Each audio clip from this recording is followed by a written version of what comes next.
Hello, everyone, and welcome back to another episode of Marketing Corner. Woo, woo, woo. Yeah. We have to have a new sound every time we say that. Yeah, we definitely need to change. We need a soundboard. Yeah, Raph, make it happen. Anyways, episode 59 coming up, and today we're gonna take what we call a listener request. Yes. And one of the requests we've had recently is, how do you get a network when you're in a new country? How do you establish a network in a new country? I think that the context is probably based around the fact that, especially in Denmark here, let's be honest, like your network is how much you're worth. How would you say? What's the saying? Like your network, you're only worth as much as your network. You should have practiced this. Yeah, I know. Anyways, but and it's especially like what I think the statistic is something like more than 50% of all jobs are done through networks that never even get posted. Yes. 100%. So having a network, utilizing a network is super important. But what do you do when you don't actually have a network? I think that's where we're coming from. And I think you're a really good place to start, Jen, because you tried it a few times. A few times, yeah. So how many countries have you been to? This is my fourth country. Wow. This is my third where I wasn't a native. Okay. Oh, that's crazy, actually. Yeah. So America was my first. Yeah. Yeah. So what was the other ones? England, Switzerland, and now Denmark. Okay, cool. So I'm curious, was there a difference between the countries in establishing your network between them? So if we exclude America for a second. Yeah, absolutely. Really difficult. So I think this is an important topic. It's not necessarily marketing related, but I think a lot of our listeners are expats. Yeah. Let's face it, immigrants. We're all immigrants. And I'm not going to get into that political debate, it's fine. But yes, and I've been an immigrant longer than I've been in my native country, actually. That's always funny when you reach that threshold, right? Yeah, like, that's I've been really in Europe like longer a than I huge was in America. milestone. Yeah, it's a bit weird. And do you feel more Danish now than you feel something else? No, what's really funny is because I speak Danish, but not well. But I think the fact that I'm in a non-English native speaking country, I feel more American. Yeah. Than I did when I was in England, for example. So So that's kind of interesting. It's a little mindfuck sometimes. Yeah. Because when I was in America, I don't identify as like America, but because I'm an American here, so many people, in my Slack message or name, it's an American flag. Yeah. When people refer to me, it's an American flag, and now I identify as an American in Denmark more, even though I'm a dual citizen. So I have dual citizenship. Okay. Let's talk Switzerland, let's talk UK, let's talk Denmark. What did you do when you landed in each of these countries to try? I'm curious. Yeah, so first I want to do a shout out to Nathalie Bassanesi. Yeah, I think that's right. I'm sorry if I said that wrong, Nathalie, but she reached out asking about creating networks when you're foreign. So that's why we're talking about this. So I hope this one's for you, girl, and all the other immigrants out there. Shout out to all the immigrants. And you also were a study abroad student, so you. I'll tell my stories in a bit. Yeah, they're kind of funny. I think actually Nicholas did swap language. I think he'd really like this, so I'll make sure we tag him in the comments. So I studied abroad in the UK, so that's kind of how I got my foot in the door at the UK, and then I didn't want to leave. I loved it. Okay. And so I was trying to find a job. At the time, I was what we call in the UK a sabbatical officer. So you kind of run the student unions. Yeah. And I was in charge of all the sports. Yeah. Because I was sporty. And I was looking in jobs in sports. And what I realized is, to get a visa, to get a working visa, you have to have a job that no one in England can do. That's kind of makes sense. Fair enough. I get it. And I realized I was never going to get the sporty job because not anyone, but, British people can do that. Yeah. But the job that I ended up getting through lots and lots of applications was helping Americans who had just arrived to study in England. Job, right? So it's pretty much like I wrote the book, and that's kind of how I did that. You got a people job, right? Like that, I think that's the point, right? You got a job where you would meet and socialize a lot. Yes, and I would be in charge of helping Americans adjust to life in the UK. So it's a pretty spot on career. But so I kind of had to build a network there because I studied abroad, so I had a network and I had friends and things like that, but I just stuck with the universities because I identified that the one thing I could bring to the table is that international experience of being an international student in a new country. Yeah. And international recruitment is a very, very big moneymaker for English, for British universities. And so I was like, that's going to be my thing. That's my expert area. Makes sense though. Yeah. I like that. Yeah. Okay. I think so I'm super biased because I've never done the big move like you have. Like I studied abroad for 2 semesters. Like the first one I was in London in Hertfordshire, and Hatfield, for half a year, and I was in India, New Delhi for half a year as well. That's bonkers, man. I'd love to hear about that. Yeah, it's pretty cool.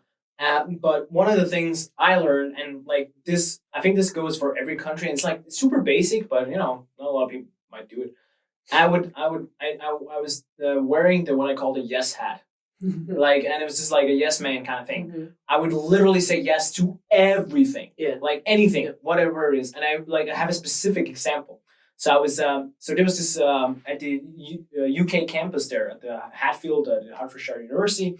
There's like sports event, like huge sport mess where you could figure out all the sports you want to do. So I was walking around and just looking at different sports, and a guy comes up to me, and he has like this lacrosse stick in his hand and goes like, "Have you ever played lacrosse?" I'm like, "Nope, but I'd love to try it." I'm like, I have no idea what it is back then. Like, and he was like, "Fuck it, awesome, come." And then I got to meet these guys and joined this team.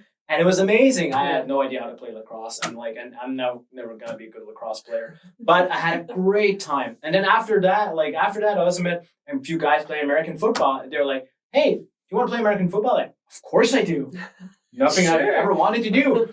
And I remember I showed up for practice. I had this back then I was a bit larger and had longer hair, so I looked a lot like the guy from Lost. Like, Hurley, yeah, exactly. Yeah. So I had a T-shirt that said the guy from Lost.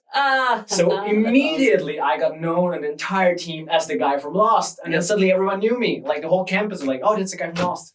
Like, it's Casper. That's your thing." And then that was my thing. I had to wear that T-shirt every time. But it was hilarious. I got to meet a bunch of people, and then hey, it's game day, and then you got invited for the game day in the weekends, playing the games, going to different towns, going bus trips, field trips, whatever.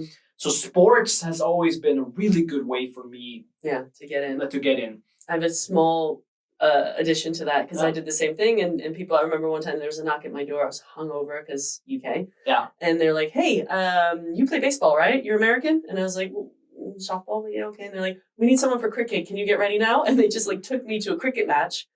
Never seen it in my life. Yeah. And I got up there holding the bat like a baseball, and they were like, "No, you have to hold like this." I'm like, "What?" And literally during the game, I'm like this, hit the ball, drop the bat, and ran. Yeah. Which you do in baseball. You don't do that in cricket. You run with the bat. It was a fucking nightmare. Exactly. But we won. And I did that with rugby. I broke my nose because I was like, rugby's hard, man. Yeah, rugby's tough, man. But so I think that's a really good. I think sports is great, right? Yeah. But I think in general, again, I'm not I can't talk too much about this, but what I'm seeing from other people, it's going to these events. So one of the ones we keep bringing up here that we support a lot is this a mentor program we have here in Copenhagen. What's it called? Marketing Connect. That's right. Thank you. Marketing Connect. Shout out to Dahlia and Linda. Oh God, those. So we're gonna have to cut all of this. No, it's fine. Do you want to try that again? No, I'll stick to it. I own up to it. Yeah, that's right. And those guys are awesome. Yeah, what they created is amazing, and there's a bunch of other stuff like it. I think the whole community around those Founders Day and Tech Barbecue and those things, go for it. Yeah. Those events are amazing because I think Danes in general, being a Dane, and I think I'm pretty bad at this. We have a pretty soft exterior. I'm that's always what I hear about Danes in general. So now we're going a little bit specific on Danes, but always what I hear about Danish people is that we have a pretty soft exterior. We're hey, we're friendly and hey, nice to meet you. But our core is tough. It's our outer shell is easy to get to, but getting really close to us is really hard. Yeah. And actually, whenever I learned that, I was like, that's so true. Because I'm super friendly I meet a lot of people, socialize a lot, but I have very few really good friends. Right. 5. Yeah. That's what I have. Yeah, of course, sure. Facebook message. No, but and getting to that core for people is really hard. Really hard. So you gotta try at least to get close to Danes. Go to events. Go to these events and try to socialize a lot as much as you can. Because I also think that the Danes that are going to these events are the Danes that are going to be the easiest to get to know. Yeah. Because they're already speaking English most likely. They're already engaging with expats because they're used to this. They're used to it, if you go to Tech Barbecue, no one's going to be you not from Denmark? Oh, that's weird. Yeah. But if you go to a håndværkermessen or something, they'll be like, hey, what the fuck is this? Right? Hvad kommer ikke fra Brøndby? So I think it makes it easier if you socialize with the people who are already adjusted to this. And I think that brings up a good point. This is something I noticed, especially in the UK and Switzerland and Denmark, is like the social side. Yeah. Socializing is a big part of it. And I remember having friends who didn't drink, for example, and they would have a little bit of a hard time because so much of the networking, there is alcohol involved. Yeah. And that is just the nature of the beast. And I actually hate that. I'm not a big fan of that. Yeah. I don't drink I used to drink a lot. Like, not an alcoholic. It's like, I used to drink a lot. But I actually don't drink that much anymore. And I'm at the point where I'm confident enough to not drink, so it doesn't really bother me. But I understand why a lot of people is super frustrated with this. Yeah, like it's a huge pressure. Yeah, and I think that's, I mean, so building up my network in all the different countries has come from being kind of social. I think also putting yourself out there. Yeah. My job, I got a job at FIFA. I had been applying for jobs like crazy, as you do. I was a love refugee, so I was following my partner at the time all over the world. She was working for like a big recruitment consultancy firm, so they were moving her around, and I just was trailing, like the lady waiting, like, oh, what country are we going to next? Which also, in that sense, you lose your sense of self a lot, because I had a career, I had my own stuff going on, but I was following, and then all of a sudden I lost my friends. I still have them, but I'm in a new country. I don't speak the language. I don't have a job. I don't know anyone. Yeah. So there's also that element of getting back your sense of self, which I think is really important. And you need to have that if you're going to be putting your best foot forward. So finding people, socializing. What actually worked for me when I was in Switzerland, and again, Switzerland does not have the level of English that they have in Denmark. No, there's like very few countries do. Like no humble brag for Denmark here, but like then Danes are insane at English. The Danes are really, really good and happy to speak English. The Swiss are not. No shade to the Swiss out there, but you know what I'm talking about. Yeah, for sure. And I got a job at a pub, and I found an Irish pub because I was like, can't speak German, so might as well.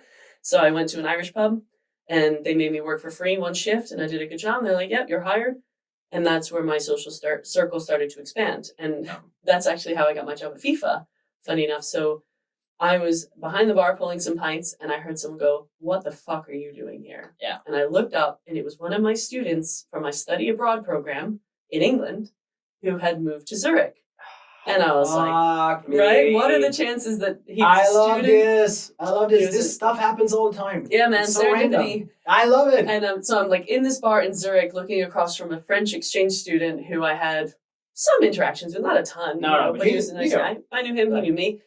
And he was like, oh, you speak French, right? And I was like, of course. Not great. And I was like, yeah, and what's up? And he's like, well, I've got this job at FIFA. You've heard of FIFA, right? And I was like, yeah, it's mentioned. Heard of it before. And he said, I've got a promotion, but I can't take the promotion until I have someone take my position. Yeah. Would you be open to maybe meeting with my manager? And I was like, absolutely. I'm in. Yep. And I had to do my interview in Spanish, German, and French. Yeah. And so in preparation for that, I found the Swiss people that I live with who speak pretty much all those languages with the exception of Spanish. You speak all those languages? Define speak. So like in America, like we started typical American, but my school is a bilingual school. So we start learning Spanish at like 9. Okay. I also speak French. People can't see my fingers. But there's fingers. There's air. I speak French. But I was able to brush up enough that I could talk about what I do, what I enjoy, that kind of stuff. So I wouldn't, I'm not fluent by any means, but at the time I had brushed up enough on all three to be able to hold that interview in those different languages. That's amazing. Which was, everyone at FIFA speaks all of them. They're incredible, like omniglots over there. That's pretty cool. Cool. But that's I think that's also like tying it back to a little bit. I want to say, of course, this is super easy to say, but when you look for a job, try to look for the companies that have an international outlook, like international employees, international focus. Those are more open to like expats and other from without established networks, And more importantly, because this is so I was trying to help a company hire someone, and I was talking to this woman, and I was asking her, hey, why are you looking to get away from the place you are? It seems like a great place, they're growing, everything's good. Yeah, and she's like, yeah, but I'm the only international out of 20 people, and everybody speaks Danish all the time. Yeah, and I was like, oh, I want to kill these people. Like when I have a rule at Spark Force, we did it the same at Templify.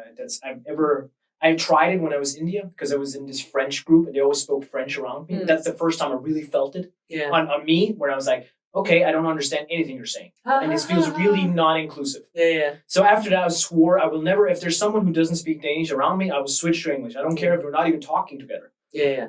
So we do the same. Danes are really good at that. For those who don't live most here. are. Most Danes are apparently not in this company, right?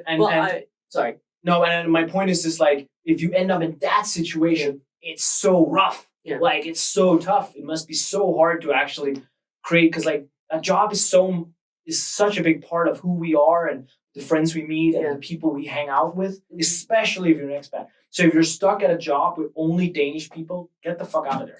Like, if they don't want to talk, if they don't want to help you, like if they don't talk English around you. There was, when I was on maternity leave, I was approached by a well-known Danish company in the fintech space. Yeah. Shall remain nameless. Yeah. And they approached me with a Danish message, and I said, like, I can read it, but I want to start speaking English right away because I want to set the expectation that I will only be able to really be effective in English.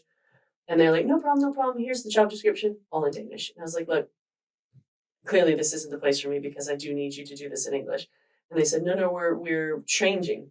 You would be the first non-Dane in the whole company. And I was like, no, I'm good. Yeah. I'm good. Like, I get it that you're trying to change, but if all of the material you're sending out is still in Danish and you're reaching out to me in Danish, clearly you didn't read my profile. Yeah, it's risky.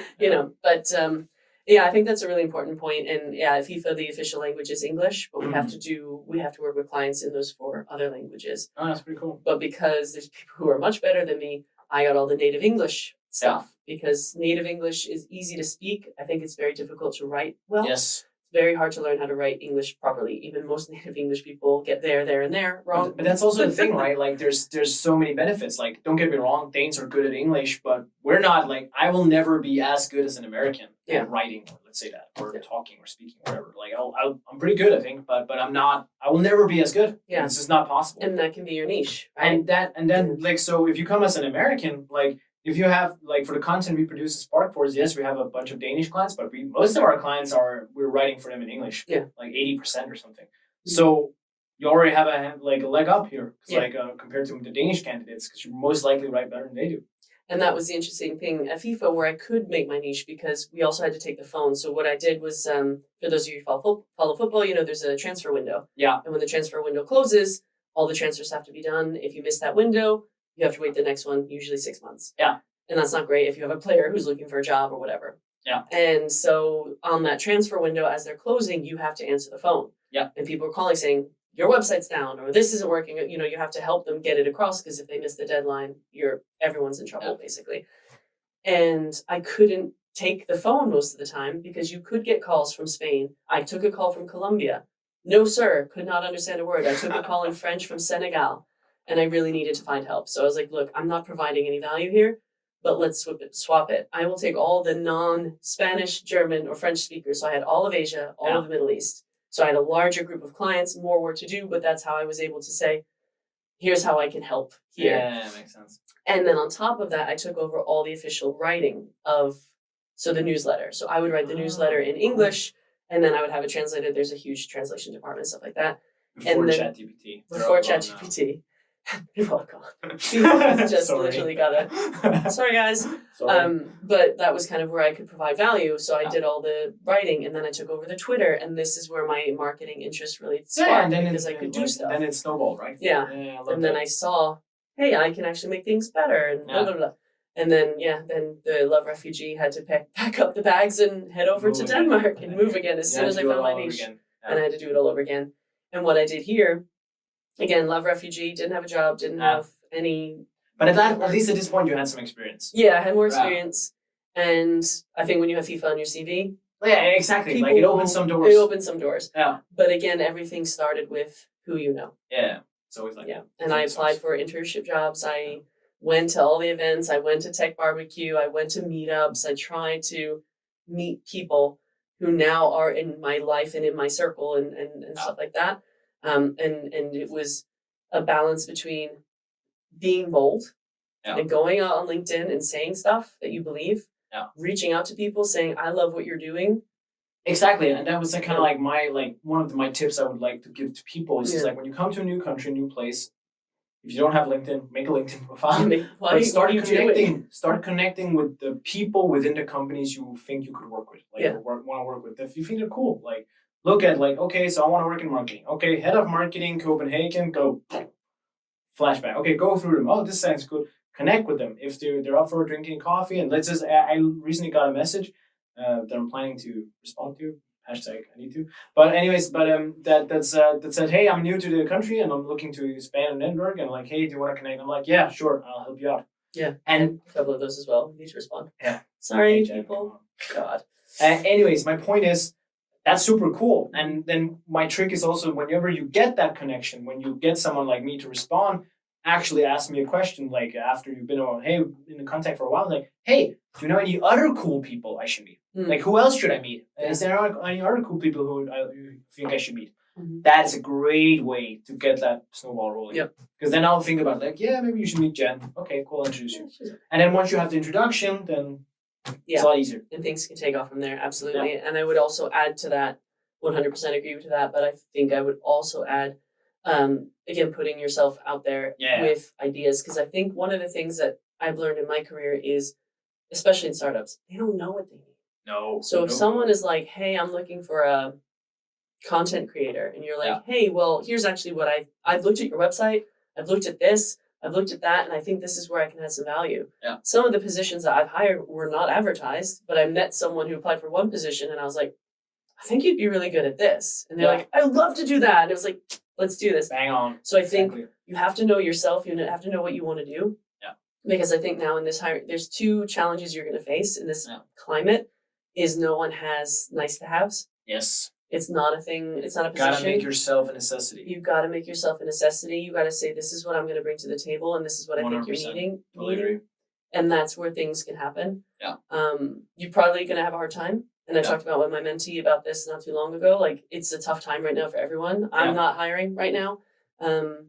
But if something came up, I could go, actually, that sales, I'm hiring right now, or I'm trying to find people. And it's I'm trying to fire people. No, definitely not. It's too hard to hire, man. But I think you make a really, really solid point. I think it's a really good point. I think it's just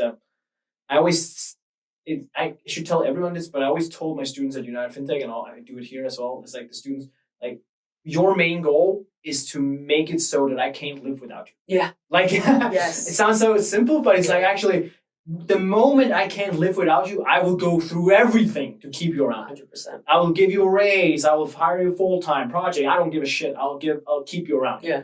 But the moment I'm we can do this, it's not, you're not that important. I think for me, that's like Corona. When we were working, my team of 10 went down to 2. Yeah. And the people who stayed were the people who I could not live without. Yeah. And that's brutal. It's super brutal, and it fucking sucked, and it was the worst day that I could explain to people on air. Yeah. But I have a certain set of skills that I could fill this gap, but here's 2 gaps I cannot fill. And I'm sorry. Yeah. And sometimes I advise the students, sometimes take ownership of a project and then make that your project. Yeah. Because once you have that project, I'm so how did we set up this integration here? Only this guy knows. Yeah, you can't leave. Because then we're fucked. We can't do this. I hate those the single person dependencies and stuff. But become that person. Become that person, because then you are the person. And my point is also to tie back to how to get started, volunteer for this stuff. Yeah. Volunteer, internships, all that stuff. They have a bad rep, but as a good example, I've hired interns and made them full-time. I hired an intern, and then that became a student, and then that person got a job full-time after, and I still support him at universities. So it can be a great way to get inside. And we also, not to divulge too much, but we had intern, student worker. Yeah. And the plan was always to make him full-time, and then we had a hiring freeze, so there was technically no way to make him full-time. Yeah. We dipped into our budget, and we're paying for his salary out of our budget. Yeah, exactly. because we cannot live without him. He did a Perfect good job. case. Case in point.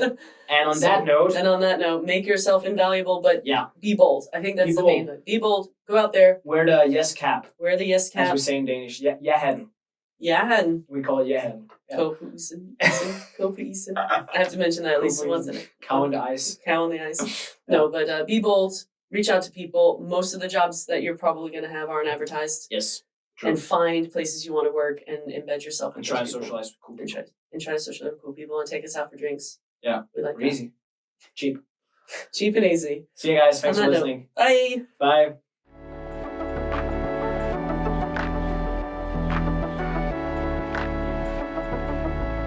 I think that worked out rather well. Yeah. Good. We're good at rambling. We're very good at we're great ramblers. Poor Raphael.